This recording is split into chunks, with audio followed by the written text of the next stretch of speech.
Hello guys, तर स्वागत आहे तुमचं माझ्या यूट्यूब चॅनलमध्ये. तर इकडे बघा, सकाळी सकाळी मस्त मी कुकर लावला होता आणि दूध तापायला ठेवलं. नंतर मग मी आज बनवली होती हुलग्याची भाजी. नंतर मग भांडे वगैरे घासून घेतली आणि इकडे बघा, आज मी माझे बेडरूम डेकोरेट करत होते आणि बघा कसं दिसतंय मला नक्की कमेंट करून सांगा. आणि इकडे शिवला मी मस्त रेडी केलं होतं.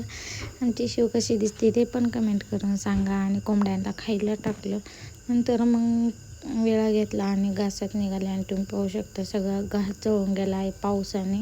त्याचं खूप नुकसान झालेलं आहे आणि त्याच्यात गवत पण खूप जास्त झालेलं आहे. ते निघत पण नाही कारण एवढे दगडासारखं रान झाले एकदम.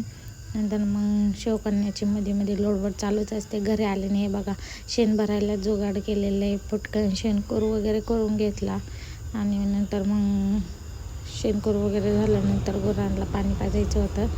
मग एकीकडे बादल्यांनी पाणी पाजलं आणि एकीकडे असा पाईप ठेवला होता. त्या पाईपाला जास्त पाणी येत नाही, त्याच्यामुळे असंच त्यांना पाणी आणून टेपाडातून पाणी आणून मग त्यांना पाजावं लागतं. नंतर मग गुरांचं उरकून झाल्यानंतर तोपर्यंत ते आले होते. त्यांनी येताना मस्त अशी पाणीपुरी आणली होती. मग मी मस्त पाणीपुरी एन्जॉय केली. आजीने पण खाल्ली. आणि इकडे बघा शिवचं काय चाललंय. तुमच्या घरी आहे का असं करामती बाळ? मला नक्की कमेंट करून सांगा. तर ब्लॉग आवडला असेल तर नक्की लाईक, शेअर अँड सबस्क्राईब करा. Thanks for watching. Bye, see you. भेटूया नेक्स्ट ब्लॉगमध्ये.